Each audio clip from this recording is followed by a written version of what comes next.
Lecture में हम करने वाले हैं, हमारा नेक्स्ट कंसेप्ट रहेगा कॉस्ट कंसेप्ट और historical cost concept. Historical cost concept क्या कहता है? According to this concept an asset is ordinarily recorded in the book of accounts at the price at which it was acquired। उन्होंने बोला है कि according to this concept जो भी asset हमारी रहती है उसको हम रिकॉर्ड करते हैं बुक्स ऑफ अकाउंट में उस प्राइस पे जिस प्राइस पे हमने इसको एक्वायर किया था, मतलब इसको बाय किया था। हिस्टोरिकल कॉस्ट का मतलब होता है जब हम अपनी जो एसेट्स होती है उनको मार्केट प्राइस पे ना शो करके हम किस पे शो करते हैं, उसको उसके हिस्टोरिकल कॉस्ट पे। हिस्टोरिकल कॉस्ट मतलब जब उसको हमने बाय किया था उस टाइम क्या कॉस्ट हमने पे की थी उसको हम रिकॉर्ड बुक्स ऑफ अकाउंट्स में करते हैं। तो ऐसे कंसेप्ट को हम क्या कहते हैं, जहाँ पर हम अपने अपनी एसेट्स को हिस्टोरिकल कॉस्ट पे मतलब हिस्टोरिकल कॉस्ट पे शो करते हैं, ना कि मार्केट प्राइसेस पे।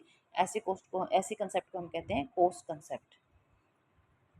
ठीक है जी। अच्छा, this cost become the basics of all subsequent according to for the asset. और ये जो कॉस्ट होती है वही बेस बनती है सारी अकाउंटिंग एसेट का। Since the acquisition cost related to the past, तो उन्होंने बोला कि जैसे जो हमारी परचेजिंग कॉस्ट होती है वो पास्ट से रिलेटेड होती है, और it refers to the historical cost, और इसको हम क्या बोलते हैं? हिस्टोरिकल कॉस्ट बोलते हैं।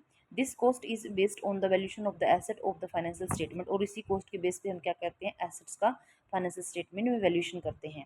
ठीक है जी। तो उन्होंने क्या बोला है यहाँ तक उन्होंने क्या बोला है? यहाँ तक उन्होंने बोला है कि जो कॉस्ट कंसेप्ट होता है या हिस्टोरिकल कॉस्ट जो कंसेप्ट होता है वो इस कंसेप्ट के अकॉर्डिंग जो रिकॉर्डिंग करते हैं हम बुक्स ऑफ अकाउंट में एसेट्स की, वो उस प्राइस पे की जाती है जिस पे हमने एसेट को परचेज किया था, ना कि हम उस प्राइस पे करते हैं जो मार्केट प्राइस होता है। जो ये कॉस्ट होती है हिस्टोरिकल कॉस्ट, वही सभी अकाउंटिंग फॉर एसेट्स के लिए बेस बनती है। उन्होंने बोला है कि जो बाइंग कॉस्ट होती है वो पास्ट से रिलेटेड होती है, इसीलिए इसको हिस्टोरिकल कॉस्ट भी बोलते हैं। और जो कॉस्ट ऑफ जो डिफरेंट डिफरेंट एसेट्स की वैल्यूएशन हम फाइनेंशियल स्टेटमेंट में करते हैं वो हिस्टोरिकल कॉस्ट के बेसिस पे ही हम करते हैं। For example, if A business entity purchase a building for 20 lakh. उन्होंने बोला कि माना कि एक जो बिजनेस है वो परचेज करता है एक बिल्डिंग को कितने के लिए? 20 लाख के लिए। मतलब 20 लाख की कोई भी बिल्डिंग एक बिजनेस परचेज करता है, and it would be recorded in the book at this figure. तो वो क्या करते हैं? इसी की एंट्री, 20 लाख की ही एंट्री बिल्डिंग के लिए करेंगे। लेकिन अगर इसकी मार्केट जो प्राइसेस है इंक्रीज हो गई हो, डिक्रीज हो गई हो, तो उसको बुक्स ऑफ अकाउंट में कभी भी हम क्या नहीं करते? रिकॉर्ड नहीं करते। Book recorded in the book of account.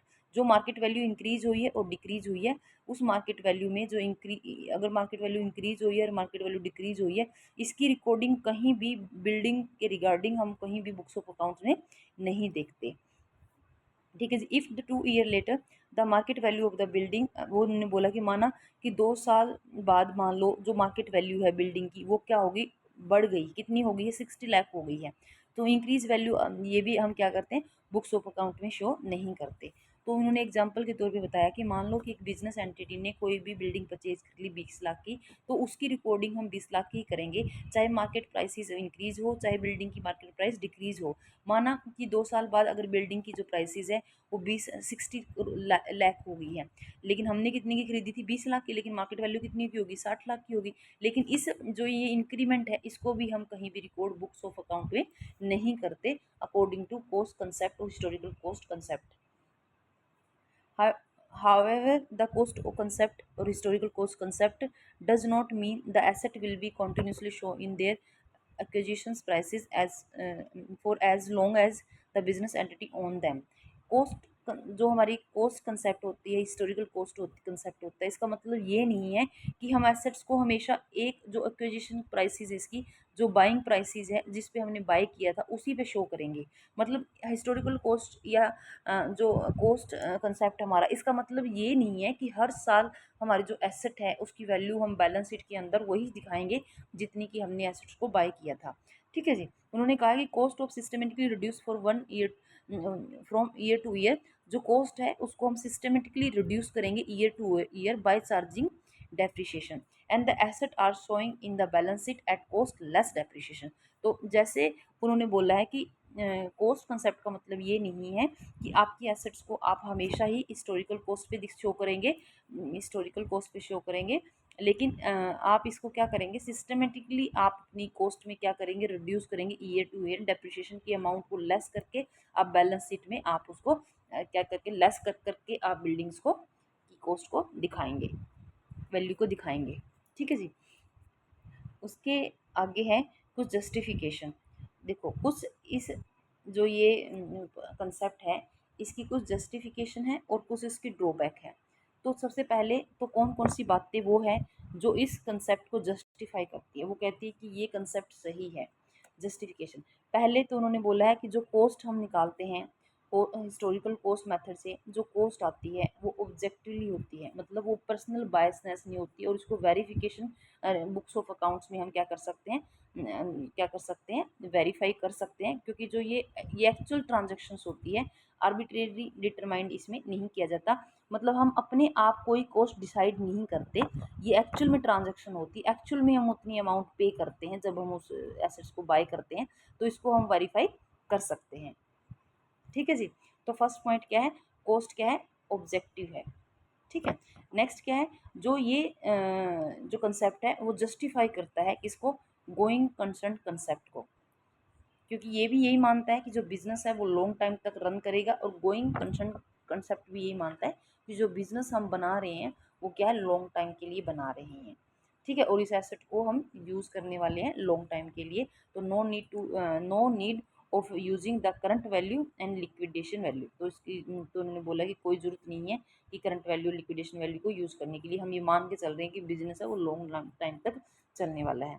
Third, उन्होंने बोला कि मार्केट प्राइसेस को डिसाइड करना बड़ा ही डिफ़िकल्ट होता है, इसे इसकी वैल्यूएशन करना बड़ा डिफ़िकल्ट है, इसलिए ये मेथड ईजी है कि मार्केट वैल्यू को हमें, करंट वैल्यू को हमें क्या करना नहीं पड़ता, निकालना नहीं पड़ता, डिटरमाइन नहीं करना पड़ता।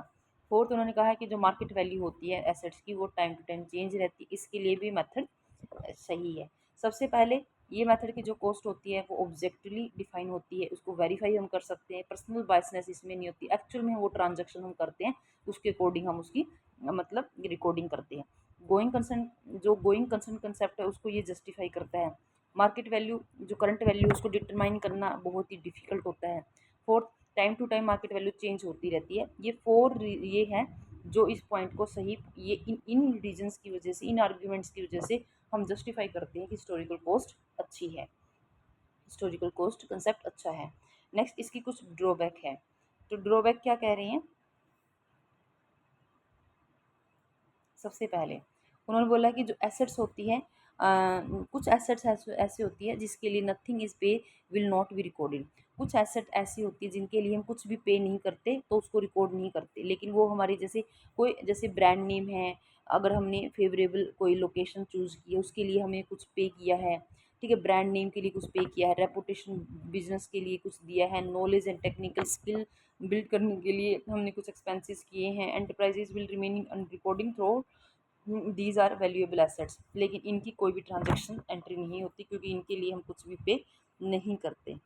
ठीक है जी। अगर हम इनके लिए कुछ पे नहीं करते तो इनकी एंट्री भी, उन्होंने बोला कि जिन जो भी एसेट्स होती है जिनके लिए कोई भी प्राइसेस हम नहीं चुकाते उनका जो अकाउंटिंग होती है उनकी रिकॉर्डिंग कहीं भी नहीं की जाती। जैसे अगर आपकी जो एसेट है मान लो वो आपके फेवरेबल लोकेशन पे है, आपका ब्रांड नेम अच्छा है, आपकी व्यवसाय की गुडविल अच्छी है, ठीक है, और इसकी और आप में क्या है, जो भी आपकी टेक्निकल जो स्किल है वो अच्छी है, अच्छी बनी हुई है, मतलब इनके लिए आप कहीं पे नहीं करते, लेकिन ये वैल्यूएबल एसेट है, इसको लेकिन आप इस मेथड के अकॉर्डिंग कहीं भी रिकॉर्ड नहीं करते। सेकंड जो मेथड होता है इन्फ्लेशन के इफेक्ट को शो नहीं करता, और ना ही नेट प्रॉफिट और नेट लॉस को फिर सही मतलब शो करता है, क्योंकि जो हिस्टोरिकल शो पे ये करता है करंट वैल्यू को नहीं लेता जहाँ पर इन्फ्लेशन के इफेक्ट को देखने को मिलता है। तो ये इन्फ्लेशन को, इसकी ड्रॉबैक ये क्या है कि ये इन्फ्लेशन को शो नहीं करता। थर्ड है जो इन्फॉर्मेशन होती है वो हिस्टोरिकल कॉस्ट पे होती है और वो कोई भी यूज़फुल उनका मैनेजमेंट के लिए, इन्वेस्टर के लिए, क्रेडिटर के लिए नहीं होता। ठीक है जी। मतलब ये तीन ड्रॉबैक है, तीनों ड्रॉबैक में उन्होंने क्या बोला है फर्स्ट में तो उन्होंने बोला है कि कुछ ऐसी चीज़ें होती हैं जिसके लिए, कुछ ऐसी वैल्यूएबल एसेट्स होती हैं जिनके लिए हम कुछ बाहर पे नहीं करते, लेकिन अगर पे नहीं करते तो इनकी recording according to historical cost concept नहीं की जाती। क्योंकि हिस्टोरिकल कॉस्ट में हम क्या करते हैं, जिसको जिसको बाय करने के लिए जो कॉस्ट हम पे करते हैं वो हमारी एसेट की वैल्यू होती है। मान लो आपका ब्रांड नेम अच्छा है, आपकी लोकेशन अच्छी है आपकी ऑर्गेनाइजेशन की, तो ये चीज़ें वैल्यूएबल है, लेकिन इनके लिए आप कहीं पे नहीं कर रहे, तो इस कंसेप्ट के अकॉर्डिंग इसकी रिकॉर्डिंग कहीं भी नहीं की जाती। सेकंड, इन्फ्लेशंस को आप इंक्लूड नहीं करते, क्योंकि आप तो हिस्टोरिकल कॉस्ट पे काम कर रहे हैं, जो पास्ट कॉस्ट थी उसी पे काम कर रहे हैं। करंट प्राइसेस, मार्केट प्राइसेस को आप इंक्लूड नहीं करें जहाँ पर इन्फ्लेशन का इफेक्ट देखने को मिलता है। थर्ड, जो ये कॉस्ट होती है, जो भी हिस्टोरिकल कॉस्ट मेथड के अकॉर्डिंग जो कॉस्ट है वो किस किस पे बेसिस है, वो मतलब पास्ट से रिगार्डिंग है। हिस्टोरिकल कॉस्ट कोई भी यूजफुल नहीं है, ना मैनेजमेंट के लिए, ना इन्वेस्टर के लिए, ना क्रेडिटर के लिए।